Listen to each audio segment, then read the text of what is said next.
বিশ্বনবী মুহাম্মদুর রাসূলুল্লাহ সাল্লাল্লাহু আলাইহি ওয়াসাল্লাম ইরশাদ করেন, যে ব্যক্তি সকাল বেলা 3 বার তেলাওয়াত করবে আউযু বিল্লাহিস সামিউল আলিম মিনাশ শাইতানির রাজিম, এরপরে সূরা হাশরের শেষ 3টি আয়াত তেলাওয়াত করবে, রব্বুল আলামিন ওই ব্যক্তির জন্য 70,000 ফেরেশতা নিয়োগ দিবেন যারা সারা দিন ওই লোকের জন্য মাগফিরাতের দোয়া করবে।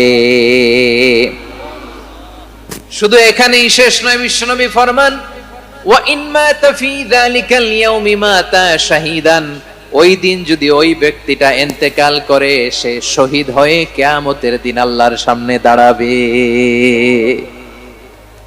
সকালবেলা যদি পড়েন 3 বার আউযু বিল্লাহিস সামিউল আলিম মিনাশ শাইতানির রাজিম 3 বার পড়ে সূরা হাশরের শেষ 3 আয়াত যদি তেলাওয়াত করেন, তাহলে আপনার জন্য আল্লাহ তাআলা 70,000 ফেরেশতা নিয়োগ করবে। সারা দিন তারা আপনার জন্য মাগফিরাতের দোয়া করবে, আর ওই দিন ইন্তেকাল করলে আল্লাহ তাআলা শহীদ হিসেবে আপনাকে কিয়ামতের দিন দাঁড় করাবে। সুবহানাল্লাহ, এত আস্তে।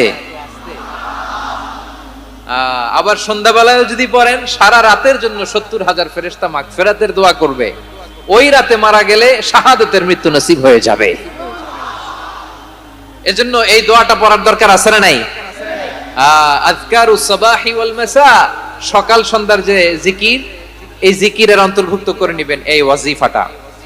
যে হাদিসটা বর্ণনা করলাম সুনানে তিরমিজির হাদিস, যদিও হাদিসটা সনদের দিক থেকে দাঈফ, কিন্তু মুহাদ্দিসিনে ইকরাম বলেছেন যেহেতু এটা ফাজাইলুল আমালের হাদিস, এটা পড়ার ক্ষেত্রে কোনো নিষেধাজ্ঞা নাই, এটা পড়া যাবে।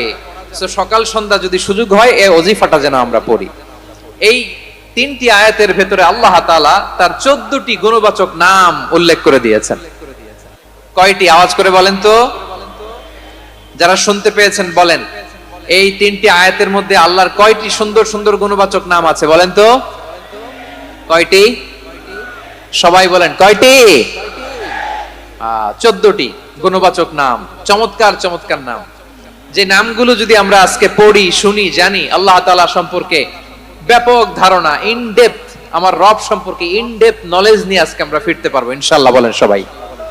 আসুন আমরা আল্লাহ তাআলার এই চমৎকার চমৎকার 14টি নামের ব্যাখ্যা বিশ্লেষণ আজকের এই তাফসীর ময়দান থেকে জানি। প্রিয় ভাইরা, আল্লাহর অনেক সুন্দর সুন্দর নাম আছে, আমাদের উচিত এই নামগুলো দিয়ে আল্লাহকে ডাকা।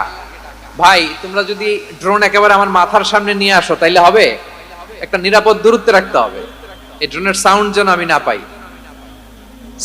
সেফ জোনে থাকতে হবে, দূরে থাকো। সম্মানিত ভাইরা, আল্লাহ তাআলার চমৎকার চমৎকার অনেক নাম আছে যেগুলো আল্লাহ তাআলা কোরআনে উল্লেখ করেছেন। আল্লাহর আসল নাম হচ্ছে আল্লাহ। আসল নাম কি? সবাই বলুন, আসল নাম কি? কি মাঝখানে কি সমস্যা? এই ভাই যদি না দাঁড়ায়, ওই যে মহিলা প্যান্ডেলের বোনরা তো দেখবে না। ভাই আপনি একটু বসেন, মাঝে মাঝে একটু দাঁড়াবেন। ঠিক আছে, ঠিক আছে, হ্যাঁ হয়েছে। আল্লাহ তাআলার আসল নাম হচ্ছে আল্লাহ। আওয়াজ করে আল্লাহর একটা ডাক দেন, বলেন আল্লাহ। মন থেকে, হৃদয়ের গহীন থেকে, হৃদয় নিংড়ানো মনের সবটুকুন ভালোবাসাকে উজাড় করে দিয়ে আল্লাহর নামটা জপেন তো, পড়েন তো আল্লাহ। কেমন লাগে? ভালো লাগে? এর চেয়ে সুন্দর মধুমাখা নাম, জাদুমাখা নাম আর আছে? দু একজন বলছে নাই। আওয়াজ করে বলেন, এর চেয়ে সুন্দর নাম আর আছে? আল্লাহ নাম যতই জপি ততই মধুর লাগে, নামে এত জাদু থাকে কে জানি তো আগে। আল্লাহ নাম যতই জপি, ও নাম জপে প্রিয়তম, ও নাম জপে মজনু সম, ওই নামে পাপিয়া গাহে হৃদয় গোলাপে বাগে। আল্লাহ নাম যতই জপি। আল্লাহু আকবার। এত মধুর নাম আর দ্বিতীয়টা নাই। যতই জপি ততই ভাল লাগে, ঠিক কিনা বলেন? এজন্য রব্বুল আলামিন বলেন, ওয়ালিল্লাহিল আসমাউল হুসনা ফাদউহু বিহা ওয়া যারুল্লাযীনা ইউলহিদুনা ফি আসমাই সায়ুজজাউনা মা কানু ইয়ামালুন।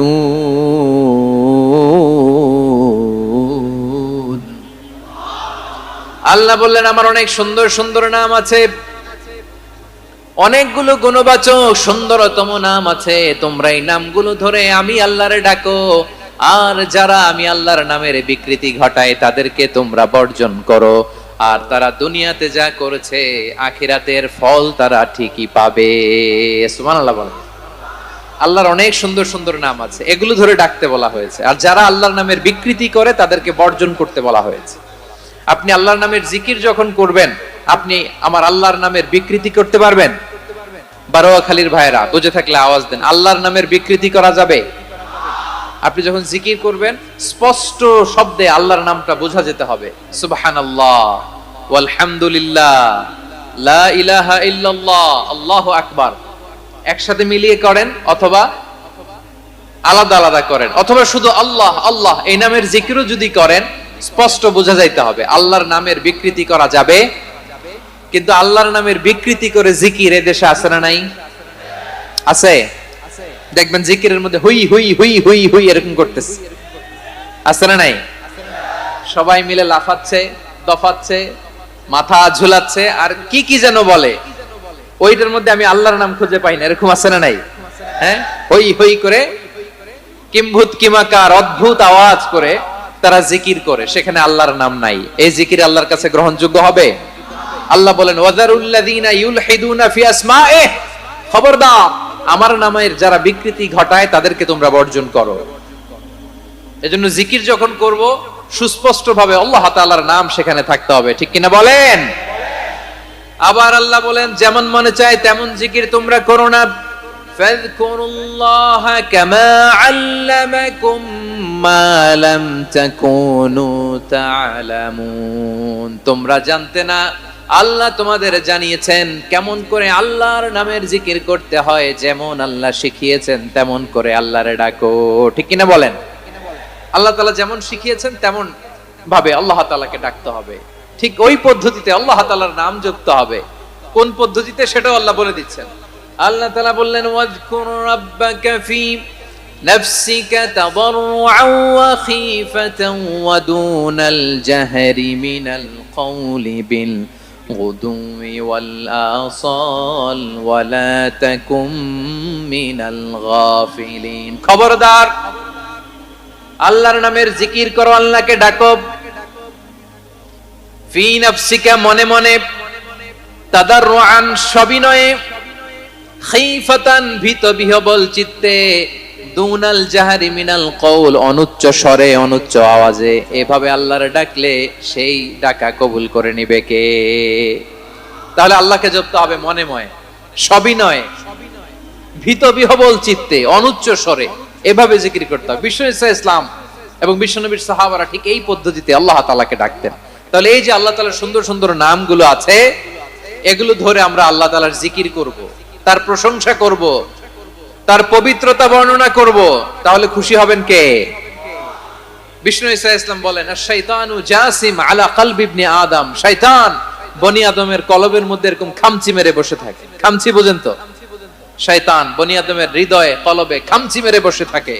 ফাইদা যাকারাল্লাহ খানাসা, যখন মানুষ আল্লাহর জিকির করে শয়তান দৌড়ে পালায়। ওয়া ইদা গাফালা ওয়াসওয়াসা, আর মানুষ যখন অমনোযোগী হয়, গাফিল হয়, শয়তান আবার টেম্পটেশন দেয়, আবার ধোঁকা দেয়, আবার ওয়াসওয়াসা দেয়। এজন্য বিশ্বনবী বলতেন লা ইয়াজালু লিসানুকা রাতবান মিন যিকরিল্লাহ, সব সময় প্রতি মুহূর্তে সর্বক্ষণে তোমার জিহ্বাটা আল্লাহর জিকির দিয়ে ভিজা রাখবা, আল্লাহর জিকির দিয়ে সিক্ত রাখবা, তাহলে কবুল করবে কে? সবাই পড়েন সুবহানাল্লাহ, আলহামদুলিল্লাহ, লা ইলাহা, সুবহানাল্লাহ, আলহামদুলিল্লাহ, লা ইলাহা ইল্লাল্লাহ, লা ইলাহা ইল্লাল্লাহু মুহাম্মাদুর রাসূলুল্লাহ সাল্লাল্লাহু আলাইহি ওয়াসাল্লাম। প্রিয় ভাইরা, আল্লাহ তাআলার অনেকগুলো নাম আছে। আল্লাহ তাআলার এই নামগুলো ধরে তার নাম আমাদের ডাকতে হবে, জপতে হবে। বিষ্ণু ইসলাম বলেন, ইন্না লিল্লাহি তিসআতান ওয়া তিসঈনা ইসমান মিআতান ইল্লা ওয়াহিদা। আল্লাহর রয়েছে 99টা নাম, এক কম 100। এক কম, আমরা বাংলায় বলি না যে এক কম 100, মানে আসলে কয়টা? 99টা। বিশ্বনবী বলেন আল্লাহর 99টা নাম আছে, মিআতান ইল্লা ওয়াহিদা, এক কম 100। মান আহসাহা দাখালাল জান্নাহ, যে ব্যক্তি 99 নাম মুখস্থ করে তার সিনার ভেতরে রাখবে, আল্লাহ তাআলা তাকে জান্নাত দিয়ে ধন্য করে দেবে। এবার বলেন, আল্লাহর নামগুলো জানার দরকার আছে না নাই? এই নামগুলো আমরা জপব, মুখস্থ করব। এই নামগুলো আগে আয়ত্ত করতে হবে। এই নামের যে অর্থ সেটা অনুধাবন করতে হবে। এই নামের যে দাবি সেটা মানতে হবে। সিবগাতুল্লাহ ওয়া মান আহসানু মিনাল্লাহি সিবগা ওয়া নাহনু লাহু আবিদুন। আল্লাহর রঙে রঙিন হইতে হবে। আমার আল্লাহ দয়ালু, আমরাও দয়ালু হতে হবে। আমার আল্লাহ সহনশীল, আমরাও সহনশীলতার চর্চা করতে হবে। আমার আল্লাহ মেহেরবান, আমরাও মেহেরবান হতে হবে। বিষ্ণু ইসলাম আল্লাহর এই চমৎকার সুন্দরতম নামগুলো ধরে ধরে আল্লাহর কাছে চাইতেন। আপনি যখন দোয়া করবেন, আল্লাহর নামগুলো ধরে যদি দোয়া করেন, আল্লাহ ওই দোয়া ফিরায় দেয় না। সুবহানাল্লাহ বলেন। আপনি যদি দোয়ার মধ্যে বলেন ইয়া রহমান, সবাই বলেন ইয়া রহমান, ইয়া রহিম, ইয়া হাইয়্যু, ইয়া কাইয়্যুম। আল্লাহর চমৎকার নামগুলো